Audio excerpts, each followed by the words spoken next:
முதல்வர் ஜோசப் விஜய் அவர்களின் பிறந்த நாளை முன்னிட்டு திண்டுக்கல் சிலம்பாட்ட கழகம் சார்பில் 500க்கும் மேற்பட்ட பள்ளி மாணவ மாணவிகள் கலந்து கொண்டு சிலம்பம் சுற்றி சாலையில் பேரணியாக சென்றனர். மேலும் சிலம்பாட்டத்தை ஊக்குவிக்கும் விதமாக தமிழக அரசு நடவடிக்கை எடுக்க வேண்டும் என கோரிக்கையும் வைக்கப்பட்டது. தமிழக முதல்வர் ஜோசப் விஜய் அவர்களின் பிறந்த நாளை தமிழ்நாடு முழுவதும் சிறப்பாக கொண்டாடப்பட்டு வருகிறது. இந்நிலையில் தமிழ்நாடு சிலம்பாட்ட கழகம் சார்பில் 38 மாவட்டங்களில் இன்று சிலம்பாட்ட பேரணி நடைபெற்றது. இதில் திண்டுக்கல் சிலம்பாட்ட கழக சார்பில் 500க்கும் மேற்பட்ட மாணவ மாணவிகள் தனியார் திருமண மண்டபம் அருகே இருந்து ஊர்வலமாக கிளம்பினர். ஊர்வலத்தினை தமிழக வெற்றி கழகத்தினுடைய மாவட்ட செயலாளர் தர்மர் தொடங்கி வைத்தார். அதனைத் தொடர்ந்து ஊர்வலமானது தாடிக்கொம்பு சாலை வழியாக வாணிவிலாஸ் வரை சென்று அங்கே இருக்கக்கூடிய அரசு மேல்நிலைப் பள்ளியில் சிலம்பாட்டம் ஊர்வலம் முடிவுற்றது. ஊர்வலத்தின் போது மாணவர்கள் தாங்கள் கற்ற வித்தைகளை சாலையில் செய்து காமித்தவாறு வந்தனர். சிலம்பாட்ட ஊர்வல பேரணியை ஒருங்கிணைத்தவர் தமிழ்நாடு சிலம்பாட்ட கழக உதவி தலைவரும் திண்டுக்கல் மாவட்ட சிலம்பாட்ட கழக செயலாளருமான மோகன் மற்றும் உதவி செயலாளர், சட்ட அலுவலர், சட்ட ஆலோசகர் செல்வம் உள்ளிட்டோர் சிறப்பாக செய்திருந்தனர். இந்த சிலம்பாட்ட பேரணிக்கு திண்டுக்கல், ஒட்டஞ்சத்திரம், பழனி போன்ற பகுதியிலிருந்து சிலம்பாட்ட வீரர்கள் கலந்து கொண்டனர்.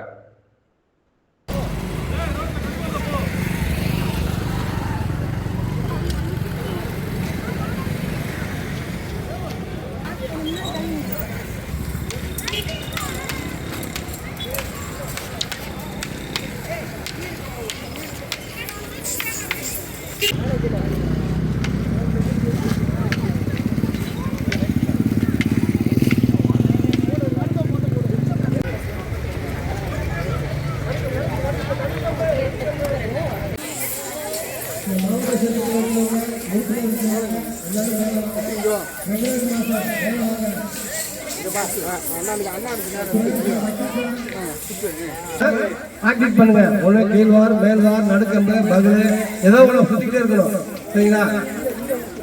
எல்லாருமே இந்த பக்கம் மேடைக்கு வலது பக்கம் வாங்க. பேரண்ட்ஸ், மாஸ்டர்கள் அனைவருமே மேடைக்கு வலது பக்கம் வாங்க.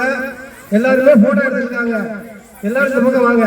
கடந்த ஆண்டுகள் வரலும் அந்த ஸ்போர்ட்ஸ் கோட்டா வழங்கிட்டு வந்தவங்க இப்போ இந்த ஆண்டு அதை நிறுத்தி வச்சுருக்காங்க. அதுக்கு மேல்முறையீடு செய்கிறதுக்காக நம்ம மாண்புமிகு விளையாட்டுத்துறை அமைச்சரை சந்திச்சிருக்கிறோம். திரும்ப சரி பண்ணி தரேன் இருக்காங்க.